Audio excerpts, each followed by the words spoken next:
हाय दोस्तों, स्वागत है आपका हमारे प्यारे से चैनल हाउल स्टडी सेंटर में। तो आज हम सीखने वाले हैं गुणनखंड आसान विधि से किसे आसानी से सीख जाए। वो बहुत ही छोटी है, आपने देखिए। जैसे कि किसी भी अंक के अंत में अगर 2, 4, 6, 8 जीरो हो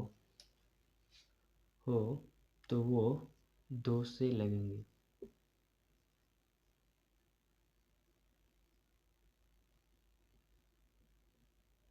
किसे लगेंगे? 2 से गुणनखंड हो जाएंगे। जैसे कि मान लीजिए किसी 12 है, ठीक ना। इसके अंत में क्या है? 2। ये किससे गुणनखंड टूटेंगे? 2 से। जैसे मान लीजिए 16 है, अंत में 6 है, ये 2 से गुणनखंड में टूट जाएंगे। मान लीजिए ये 24 है, अंत में 4 है, ये 2 से लग जाएंगे, ठीक ना। इसी तरीक़ा से हमें गुणनखंड, अब हम करके दिखाते हैं आपको गुणनखंड। यहाँ हमारे पास 22 है, ठीक ना। अंत में 2 है तो हमें 2 से लग जाएगा। क्या? किसी भी संख्या के अंत में अगर 2, 4, 6, 8, 0 अगर हो तो वो किससे लग जाएंगे? 2 से लग जाएंगे, ठीक ना। तो 2 से लगाएंगे हम। 2 का पहाड़ा में 2 आता है एक बार में, 2 का पहाड़ा में 2 आता है एक बार में, और 11 हो गया। 11 स्वयं ही 11 का पहाड़ा में ही आता है, 11 के अलावा किसी के पहाड़े में नहीं आते। 11 से लग जाएंगे हमारे, एक हो गया गुणनखंड। 2 गुना 11, 22 का गुणनखंड हमारा क्या हो गया? 2 गुना 11। अब लीजिए 42।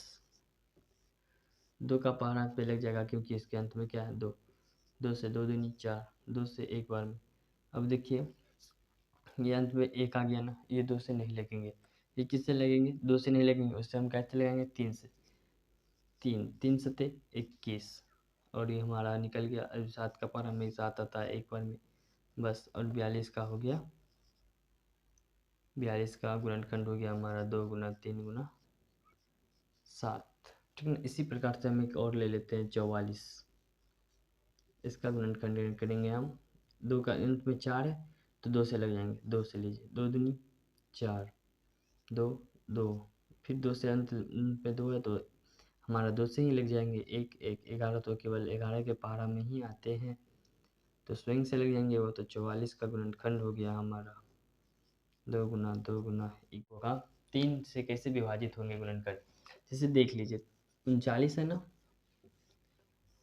ये हमें पता 2 से तो नहीं लगेगा, पक्का नहीं लगेगा कि इसके अंत में 2, 4, 6, 8, 0 कुछ नहीं है, इसका मतलब ये 2 से नहीं लगेगा, ठीक ना। और हम चलते हैं किस पे? 3 पे। तो 3 से, 3 का नियम क्या कहता है कि इसे जोड़ना है आपको। 3 है ना, 3 को लिख लेना, फिर जोड़ना है 9, 9 है तो 9, और तीनों दोनों को जोड़ देना है। 3 9 3 12, और 12 में हमें 3 से भाग देना है क्योंकि हमको 3 से चेक करना है, 3 से लगेगा कि गुणनखंड टूटेगा कि नहीं, तो 3 से दे देना है। तो 3 चौके 12, 4 बार में पूरा टोटल मतलब कि डिवाइड हो गया ना, कोई शेषफल नहीं बचा। कोई शेषफल नहीं बचा, इसका मतलब कि ये 3 से लग जाएगा, हमारा गुणनखंड पूरा टूट जाएगा। तो हमने लगा देना है 3 से। एक बार में 3 हुआ, 3 का पहाड़ा में 9 आता है 3 बार में, कट गया। अब बोले कि सर इसको भी चेक कर लेते हैं। चलिए चेक कर लेते हैं 3 से लगेगा कि नहीं। 1 + 3 क्या हो जाएगा? 4 हो जाएगा। और 4 में अब हमें 3 से भाग देना है क्योंकि हमें 3 से लगाने के लिए चेक करना है। तो 3 का पहाड़ा में 4 आता है? नहीं, शेषफल बच जाएगा हमारा।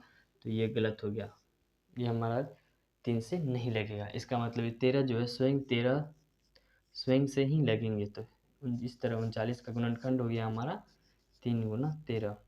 एक और सवाल ले लेते हैं हम, 51, ठीक ना। तो 51 को तोड़ने के लिए हमें सेम रूल अपनाना है। जैसे कि यहाँ देखिए 5 है तो हमने 5 लिख देना है, प्लस 1 है तो 1 दे देना है। 5 1 क्या हो जाएगा हमारा? 6। अब 6 में हमको 3 से भाग देना है क्योंकि हमें चेक करना है 3 से। तो 3 दूना 6, पूरा पूरा कट गया ना, 6 पूरा पूरा कट गया। तो हमें इसका मतलब है कि ये 3 से लग जाएंगे, 3 से विभाजित हो जाएंगे। गुणनखंड जो है 3 से लग जाएंगे। 3 का पहाड़ा में 5 आता है? नहीं आता है। 5 से कम 3 आता है, कितने बार में? एक बार में। ये हमने बताने के लिए कर दिया कि आप भूल चल ना सके। और 5 में से 3 घटाएगा कितना होगा? 2। 21 हो जाएगा, 3 सते 21, और 17 जो है स्वयं से ही लगते हैं, ठीक ना। आपको अगर विश्वास ना हो तो आप चेक कर सकते हैं, 3 का पहाड़ा में 17 नहीं आते हैं ऐसे भी। तो 51 का हमारा गुणनखंड हो गया 3 गुना 17। आप किसी भी संख्या को आप कर सकते हैं ऐसे चेक। Thank you. होने वाला 5 से विभाजित का होने का क्या है कि अंक कि जैसे कि 55 है ना, अंत में 5 है, इसका मतलब ये 5 से लग जाएगा। अगर अंत में 35 5 है, अंत में 5 है ना, तो ये 5 से गुणनखंड जो है टूट जाएगा। अब लेते हैं 55, ठीक ना, 5 से ले लेते हैं। 5 का पारा में 1 1, 11 का पारा में 11 आता है एक पार में, तो 55 का गुणनखंड क्या होगा, 11 5 गुना क्या हो गया 11, ठीक ना। और जैसे 35 थे, अंत में क्या है 5 है ना, तो 5 है, अंत में 5 है, इसका मतलब की है कि गुणनखंड जो है 5 से टूट जाएगा। 5 से 5 7 35, 7 से एक बार में, ठीक ना। इससे बड़े बड़े का भी कर सकते हैं, हम अभी आपको करके बताते हैं। 5 गुना 7, ठीक ना। जैसे कि आप ले लीजिए 95 करके आपको बताते हैं। चलिए 95 का देखते हैं अब, ठीक ना। 5 से 5 का पारा में 9 आता है, नहीं आता है। 9 से कम क्या आता है 5 आता है। कितने बार में, एक बार में, तो एक यहाँ लिखना है 5। 9 में से 5 जाएगा, 4 बचेगा, तो ये क्या हो जाएगा यहाँ छोटा सा 4, तो 45 आ जाएगा। 5 का पारा में 45 क्या हो जाएगा 9 बार में, ठीक ना। और 19 का पारा में 19 आता है एक बार में, तो हमारा 95 का क्या हो गया 5 गुना 19, ठीक ना। इसी प्रकार से हम ले लेते हैं 125 का। इसे मिटा देता हूँ, आप इसे नोट कर लीजिएगा, चाहिए यहाँ देख लीजिए 125, ठीक ना। अंत में 5 है, इसका मतलब 5 से गुणनखंड टूट जाएंगे। 5 से 5 दूनी 5 दूनी 10, बचा क्या 12 में से 10 गया, 2 बचा, 25 हो गया, 25 25।